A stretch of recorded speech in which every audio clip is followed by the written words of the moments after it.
So the parsha of the week is, of course, Parshas Truma. And in it we read about the Mishkan. The Jewish people, of course, contributed to the Mishkan. And in this parsha, we read about the various things that had to be built for the Mishkan, both the kalim, the utensils, as well as the walls and the curtains. And we also read about the donations that were made to the Mishkan. And in those donations, we find various animals. We have the skins of the ram. We have goat hair. We have tchelas, which is blue wool, made from the blood. The dye of that wool is made from the blood of a certain sea creature called chilazon. There was another kind of wool called telas shani, scarlet wool. And that was made from a dye that some say was produced from a worm. And then there was the tachash skins. We're going to discuss the tachash skins a little bit more in detail today. But it is noteworthy that the Gemara says, Lo yuchshru lemlechas shamayim ela or shel behema tohira belvad. That only non-kosher animals, only the skin of kosher animals is acceptable when it comes to work for Hashem. And that includes the Mishkan, and that includes tefillin, that includes mezuzahs, that includes the Sefer Torah. All of these have to be made from a kosher product. You can't make the parchment of any of these from the skin of a non-kosher animal. Can't make the dye from the skin of a non-kosher animal, and so on. So there is a discussion about several of these animals, if they were kosher or not kosher. The chilazon, which is the sea creature which they use to make the blue dye for the wool, it would seem like it had to be a kosher animal. Yet, what they identify as the chilazon today, for the purpose of tchelas, for those that use tchelas in the tzitzis today, is not a kosher animal. It's a kind of sea snail. And there are other opinions as to the identity of this sea creature. Two other opinions, but both of those opinions also identify it as a non-kosher sea creature. So it's a question how they used something non-kosher for the holy work in the Mishkan. Some want to say that actually the chilazon was a kosher fish, and that all of the identities that they give now for the chilazon are not correct. Others say that the chilazon, although it was a non-kosher fish, it was only providing the color. But since the actual wool was from a kosher animal, obviously, wool comes from a sheep, the fact that the color is from a non-kosher animal is okay. The same discussion is about the telas shani, because the word telas, who knows how to translate the word telas?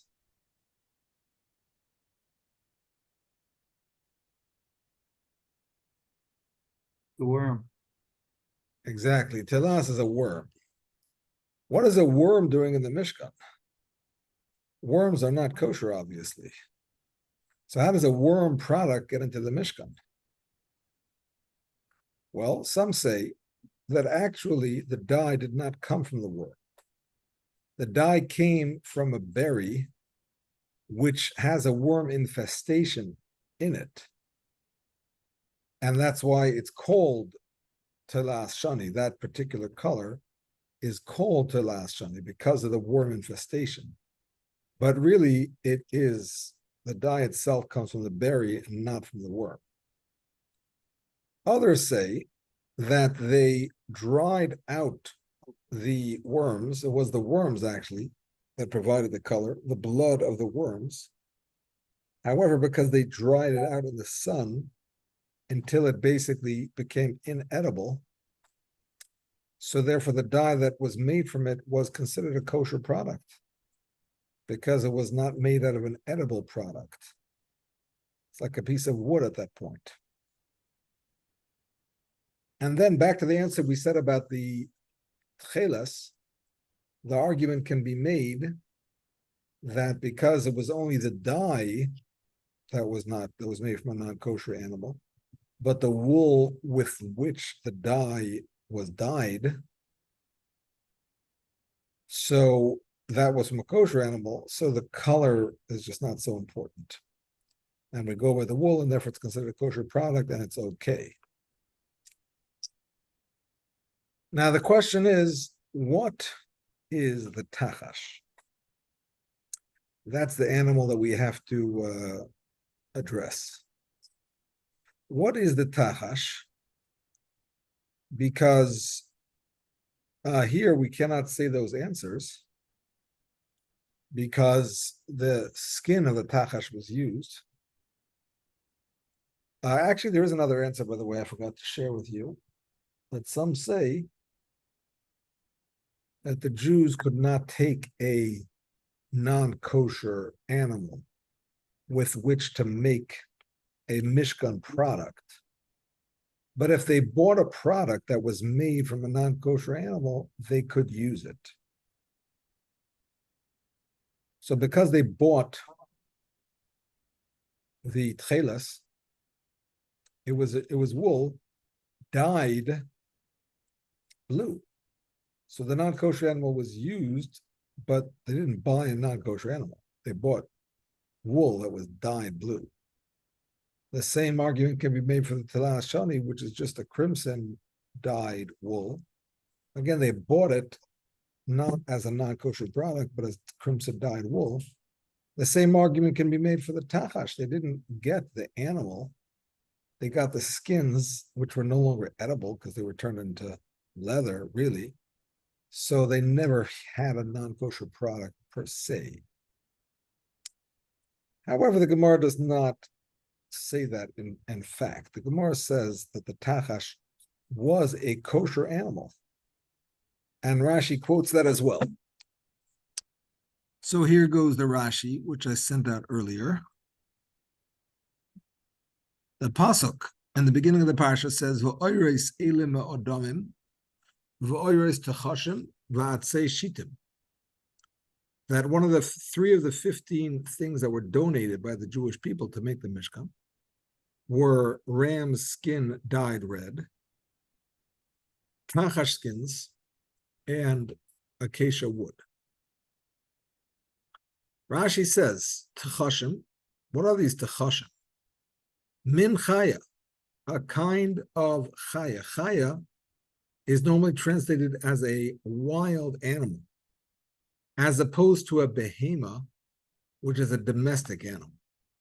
A domestic animal would include animals like a sheep, a goat, a cow, not necessarily kosher, by the way, because included in the domestic animal, you would say a horse, maybe a camel in some countries, a dog, a pig. These are all domesticated animals, maybe a cat. Some are kosher, some are not kosher. That's how you define a behemoth. A chaya is defined as a wild animal, non-domesticated. So that would include, in the kosher side, you would talk about an antelope, a gazelle, a deer, a mountain goat, a bison, a buffalo. Yes, David. What about a bird? A bird is neither a chaya nor a behema. It's called an oif. It's a bird. There is no difference, to my knowledge, between a domestic bird and a wild bird in terms of linguistics. There's no specific word to differentiate between a domestic bird and a wild bird, as far as I know. Now, there are halachic differences between a behema and a chaya. Who knows what they are?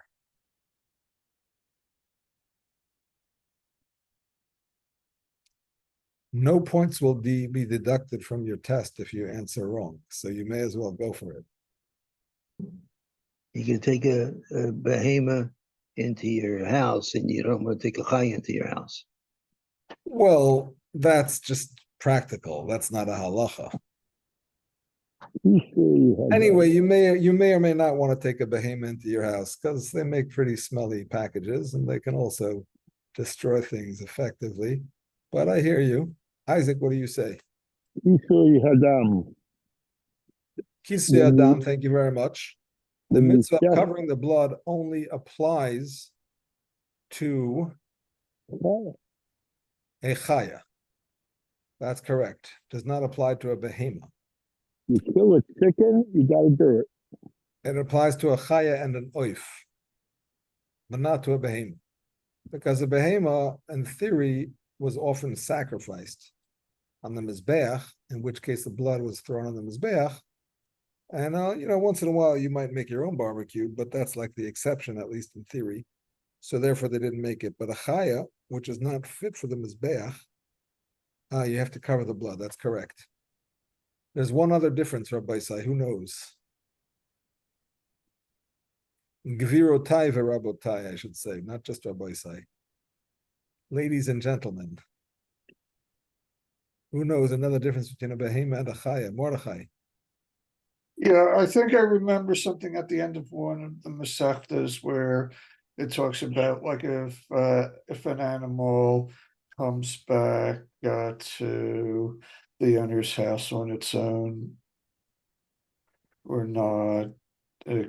That's at the end of Masechta Beitza. You're talking about a discussion on Masechta Beitza about animals that come back, how often they come back. But that's a muktzah discussion. That's a muktzah discussion. It's not about whether they're technically a behema or a chaya, but it's rather whether you expect to eat them on Yom Tov or not. Oh, okay. Okay, so another difference. Yes, David. A behema, you might have to give meiser, and a chaya, you don't have to give meiser. That's an interesting point. That's an interesting point. You have to give meiser behema, and you don't have to give meiser chaya. I wasn't going to say that, but it happens to be true. But it's really a technicality. The reason you don't have to give meiser chaya is because there is no chaya that's brought on the mizbeach ever. There's no such thing as a korban of a chaya. Every single korban is either a behema or two specific types of birds, a tor and a ben yoina, a pigeon and a dove. I thought maybe it was because a behema you can own, and a chaya is usually wild. It's too wild to own. Well, that's true, but even if you were to own a chaya, like deer, for example, they have venison farms for restaurants that want to serve venison. But even if you do own deer, for example, you don't have to give meiser behema, because meiser behema, every 10th animal is sacrificed, and there is no sacrifice of any wild animal. So that is true, although I wasn't going to say it. I was going to say that a chaya, you're allowed to eat the fats. There is no fat in chaya.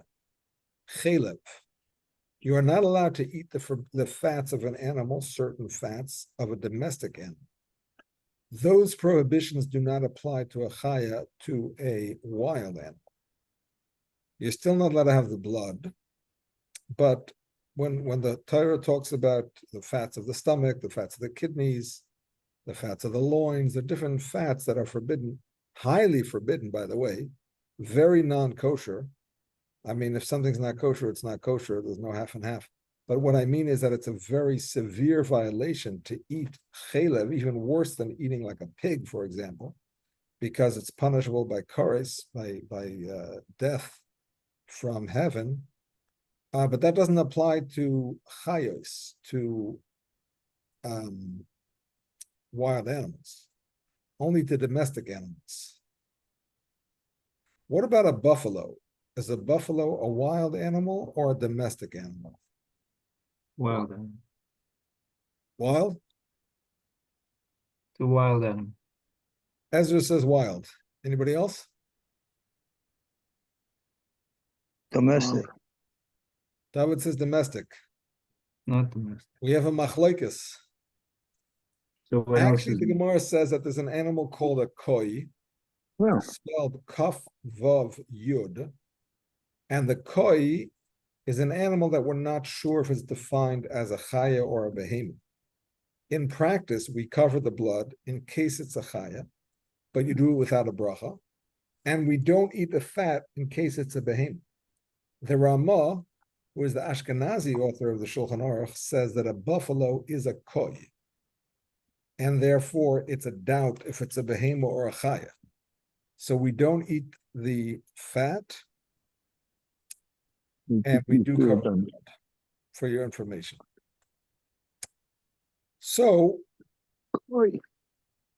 Rashi says that the Tachash was a min chaya.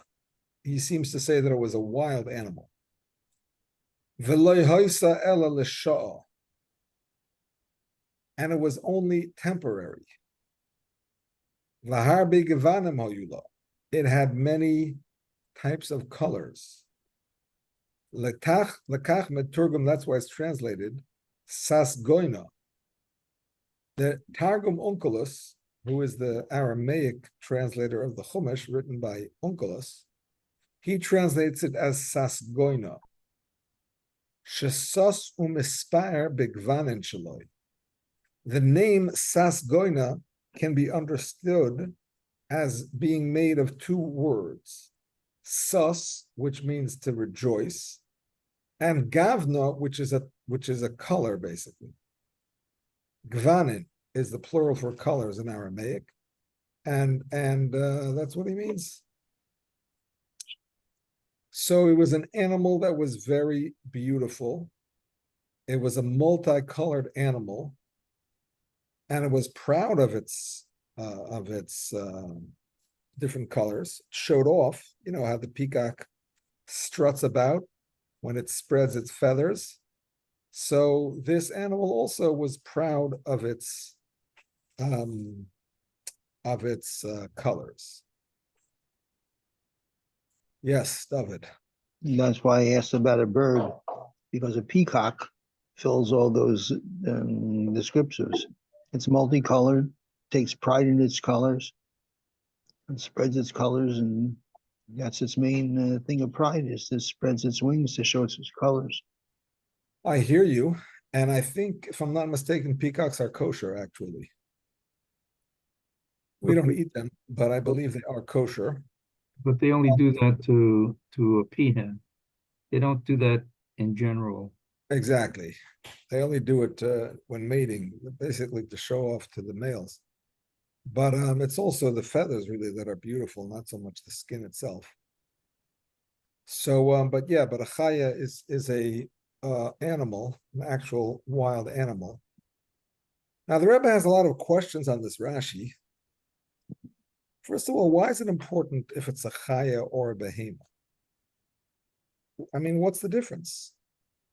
In fact, in the oral tradition that we have, the Talmud Bavli says that it's a chaya, but there are other opinions brought down in the Yerushalmi, the Talmud Yerushalmi, and I believe also in the Medrash, that says that it was a behemoth, that it was a type of domestic animal.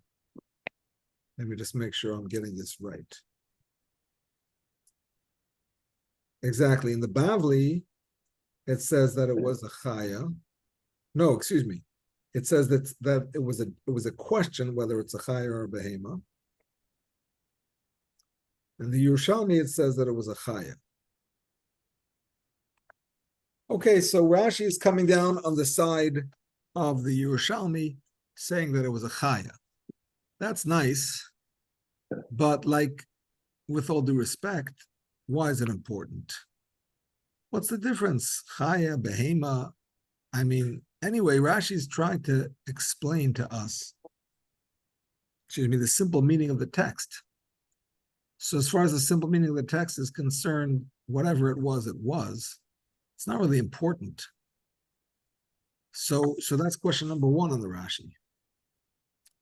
Question number two is, why is it important to know that it was only lefisha, that it was only a temporary creature that is currently non-existent? What's the difference? And what if it does exist? The truth is, when you think about it, it almost sounds like a leopard. Or maybe a tiger, just because it has different colors. But anyway, like we said, the Gemara says it has to be a kosher animal.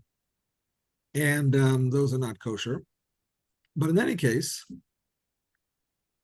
also, you'll notice that Rashi explains the Targum. He doesn't just quote the Targum Onkelos, he explains it. He says, Lekach miturgum sasgoina. That's why it's translated as sasgoina. Shesas umispar beglan shalom, that it rejoices and is proud of its colors. So why doesn't Rashi just say, it has many colors, right? Obviously, that's important to understand what was special about it for the Mishkan. This was, by the way, for your information, this Tachash skin was the outermost cover of the Mishkan. So this is what you saw. No, this is Rabbi, what's his name? Rabbi Citron. This is what you saw when you looked at the Mishkan. You saw this cover because it was on top of the red dyed ram skins, although actually some say the top was made half of one, half of the other, but it was certainly on top of the goat hair, and it was certainly on top of the wool that was dyed with all the different colors, blue wool, purple wool, scarlet wool, and so on. So it's nice that the outermost layer was made of the skin of this colorful animal. So the question is, why doesn't Rashi, if he wants to prove it from the Targum, let him just say, Hayulad had many colors, Kidim et Targamina, like we translated, Saskoina, and that's it. But Rashi explains, Shesas umispire begvanangela. He explains, Sasgoina means that he rejoices and is proud of his colors. That seems to be unnecessary. And even if you say, well, we wouldn't figure out on our own that Sasgoina means to rejoice in the colors, still, it's extra words. Because it says, Shesas umispire. It rejoices and it's proud of its colors. Really, why is it important that it's proud? Okay, it rejoices. That's good enough. The fact that it's proud, so what? Why is that relevant to this discussion?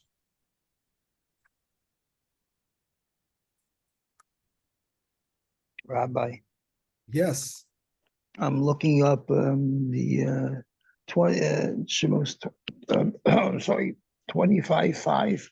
I think you have the wrong parak. If I'm not mistaken. Exodus 25:5. Let's have a look. Ya ba ba ba ba ya ba ba.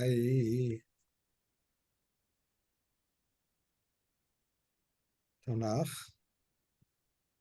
Exodus 25. 5. I have it right here. Oh, I'm sorry. Okay, I'm sorry. My mistake. Okay, so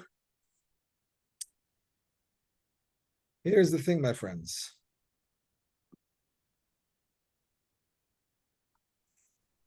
The Rebbe explains, when Rashi says that it was a min chaya, he's not differentiating between a chaya and a behemoth, a domestic and a wild animal. The purpose of his saying min chaya is to tell you that it's a live animal. It's an animal. Don't think that this is a type of dye. Don't think it's a type of dye. No, it's not a type of dye. It's a type of animal. Where do you get the idea that it might be a type of dye? Because if you want to talk about the tcheles, for example, there is an opinion, and it's not even from an outlandish source. It's from none other than the Rambam. The Rambam says that tcheles in this verse does not mean that it was dyed with a sea creature. No, they used a plant-based dye, but it was the color that would come from a sea creature. That's how he answers the question before about the fact that it was made from a non-kosher animal. He says it was made from a kosher source, from natural occurring dyes and plants or whatnot. And it was the color was the same color as what you would get from a sea creature.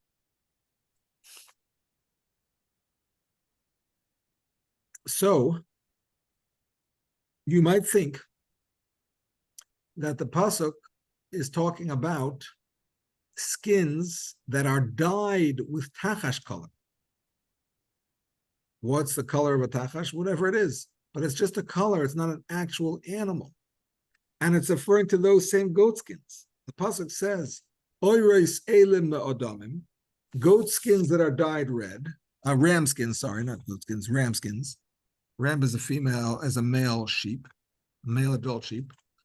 Ram skins that are dyed red. V'oireis, and skins, meaning to say also ram skins, techashim, that are dyed with tachash dye. That's why Rashi says, no, min chayahu, it's a type of animal. And the colors on the skin of the animal were not dyed onto the skin. They were the natural Was color. this? They were the natural color of the animal. You can unmute yourselves as you like. They were the natural color of the animal.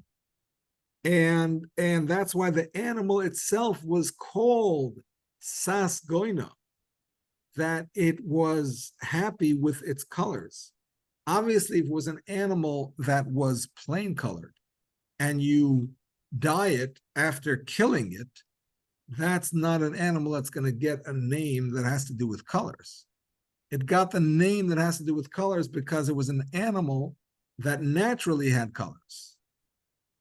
And this goes back to what I was saying before, that the tachash skins were the outermost covering of the Mishkan. And it's kind of appropriate that the outermost covering of the Mishkan was the most beautiful. People could see it. And naturally, there's going to be a greater beauty in skins that are naturally colored than skins that are artificially colored. So the oiris elim adamim, the ram skins that were dyed red, they're nice, but they're not as nice as the tachash skins, which are naturally dyed. Meaning to say they are colored that way naturally. And it's like, sometimes you buy flowers and they're nice, nice colors, natural colors. But sometimes you buy flowers that are like, you could tell there's something artificial about them. They basically put them in dye, and the dye diffuses into the flowers, and you get these like bright blue flowers or whatnot, and it's not natural, obviously. And even if it looks spectacular, it's not really the same because you know it's not real. So this was the Sas Goina. And that's also why Rashi explains the Targum Onkelos, Shesas, that it rejoices. It's a live animal that rejoices. It's not just Sas Goina. If Rashi would just bring the word Sas Goina, you might translate it to mean Sheish Gavna. Sheish is 6. Gavna is colors. You might say it means it was a 6-colored skin. It was leather that was colored with 6 different colors. No, that's not correct. It doesn't mean 6. It means sus, it was happy. Obviously, only a living animal can be happy. So it's a living animal that had color and it was happy, and that's the animal that they used. Now, why is it important that it was only a temporary animal and it's no longer existing? Well, the answer is the young student who is studying the Rashi obviously has a question. Where is this tachash? I've never heard of a multicolored kosher animal, whether it's a chaya or a behema, which we said Rashi doesn't mean specifically wild and not domestic. It just means a living animal. We've never come across a kosher animal, wild or domestic, that is multicolored. What is this animal? The student studying Rashi asks. So Rashi has no choice but to explain. It was a temporary animal, meaning to say it's not a common animal. We never heard of it before. We've never heard of it after. We don't know what it is today. But at that time, Hashem helped and they had access to it. Now, according to some Midrashim, Hashem created it just for this purpose. And then when its purpose was done, it was put away. Although there is a question about that, because in the verse in Yecheskel, when it describes how Hashem took care of the Jewish people in the desert, it says, V'an alech tachash. I gave you leather for your shoes from tachash. So it seems that in the desert, they were using tachash leather for their shoes. So it seems that it wasn't just a one-time off thing for the Mishkan, but the commentaries say that either that was a different tachash, or that same tachash that they used for the Mishkan, they got some extra leather pieces from it, some extra cuts, and they made shoes out of it for the Jewish people in the desert, but it was just from the leftovers, and once that was gone, there was nothing left ever again, no more tachash. Now, Rashi doesn't say that because that's not important. It's not important if Hashem made it just for that time and he hid it away, or if it was just not common. And at that time they had it, now we don't, and before we didn't. Rashi tries to minimize miraculous conjecture. Like, why didn't we have it before or afterwards? Rashi leaves that up to us to figure out. Was it a miracle?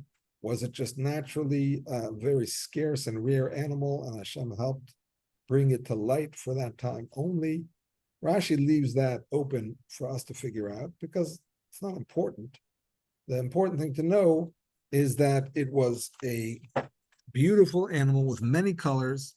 As far as the question that you're having, where is this animal today? Why don't we see it? Why don't we know about it? A kosher leopard or a kosher tiger or a kosher seal for that matter. Some say that it's referring to seal skins, which also kind of have different colors in the light and so on. But this is a kosher one. So where is this animal? And Rashi says, yeah, it was lefisha. It was temporary. Somebody said it was a unicorn.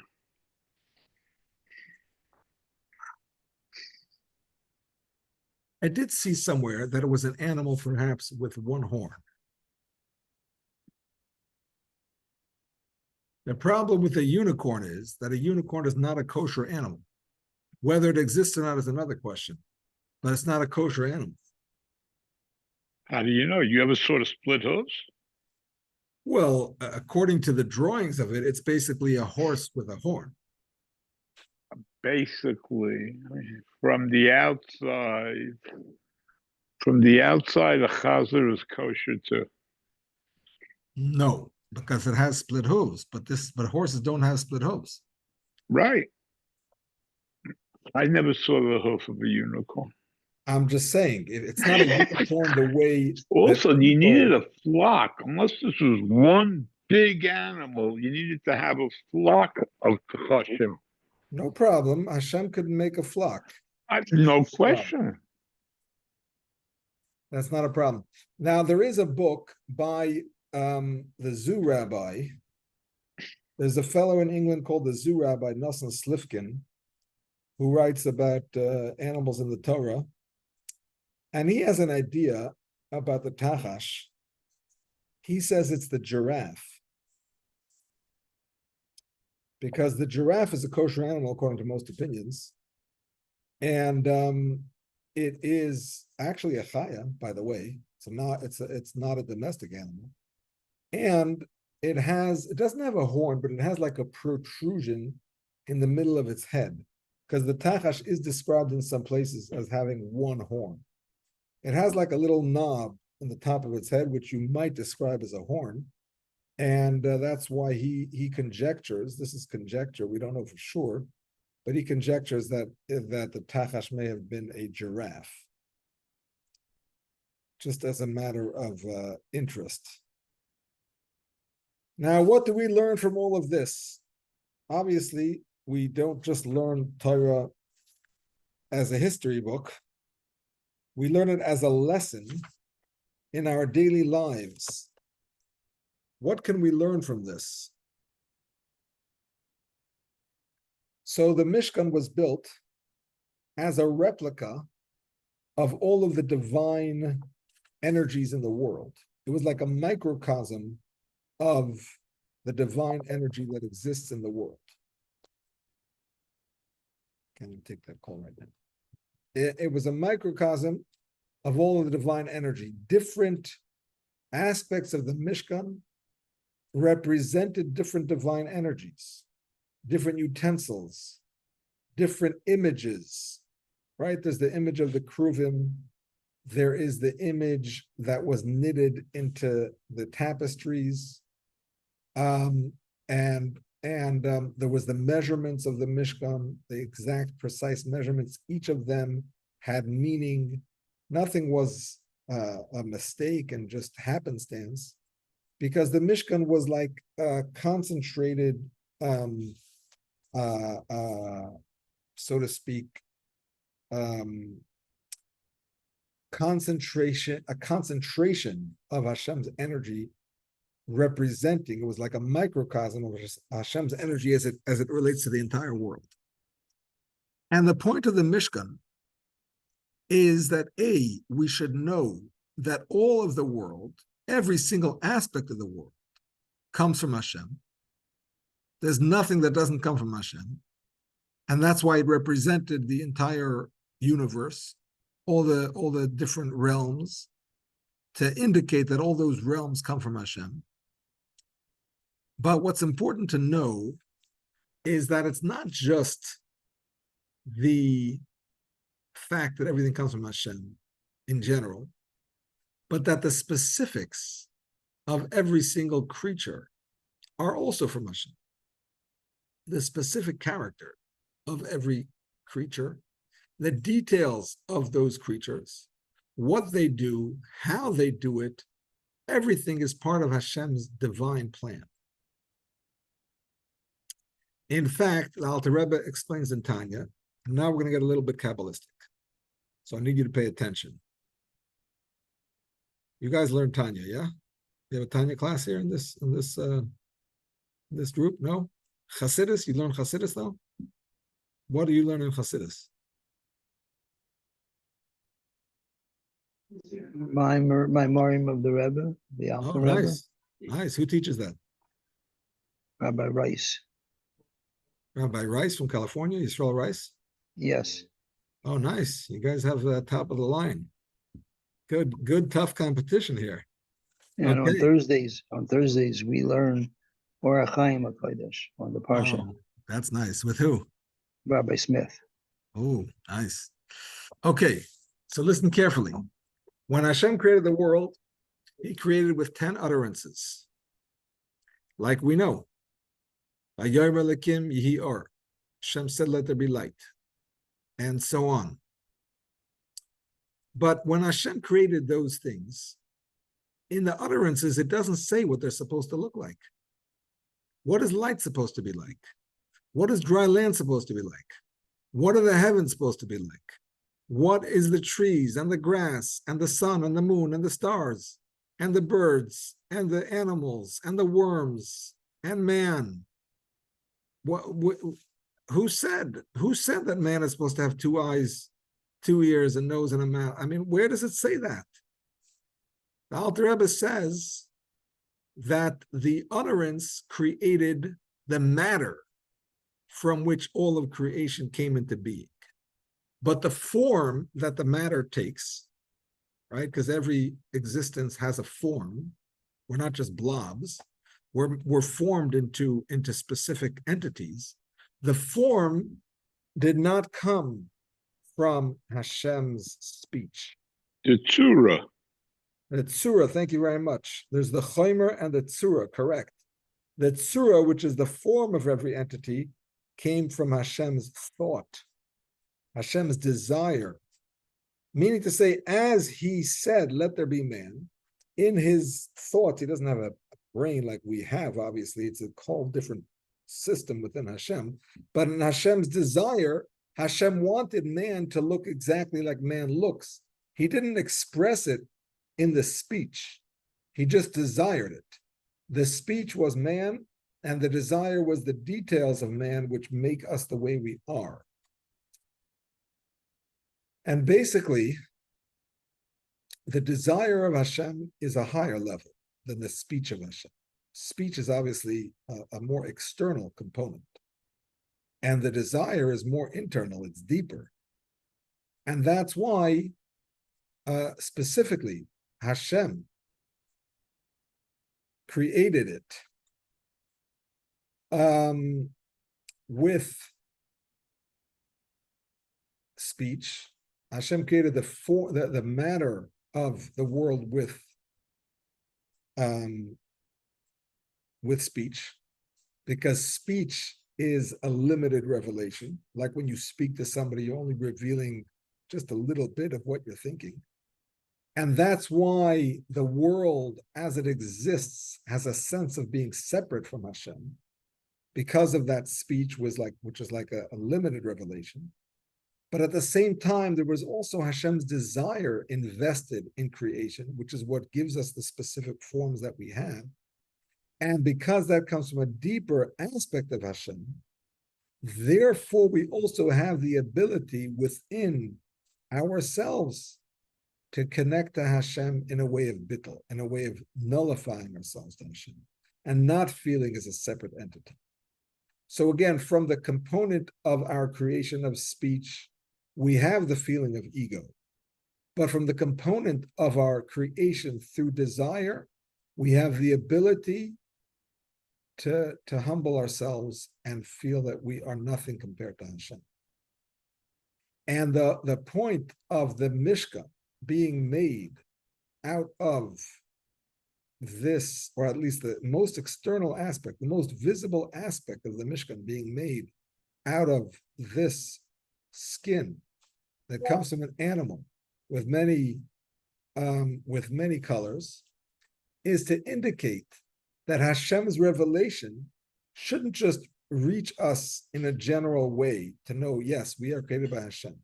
No, it's to know every single aspect of our creation, every aspect of our form, both the main things that differentiate us from other species, like a human being. We have, ways in which we're different and unique than other species, and all the other details that may or may not seem important to us.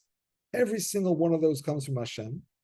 And one second, and therefore we are proud of them because we are aware through them, we see through them through the details of how we are created and how we operate, how Hashem created us. And this enables us to nullify ourselves to Hashem, realizing and seeing his divinity within us. Yes, David.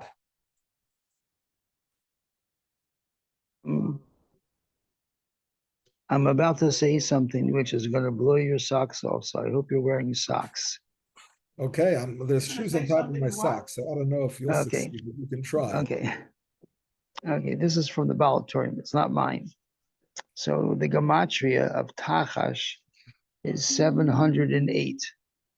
And with the principle of Ima Kolel, where you can add one for the word, it becomes 709. The gematria of Sus Gavonim is 709. Nice. Very nice.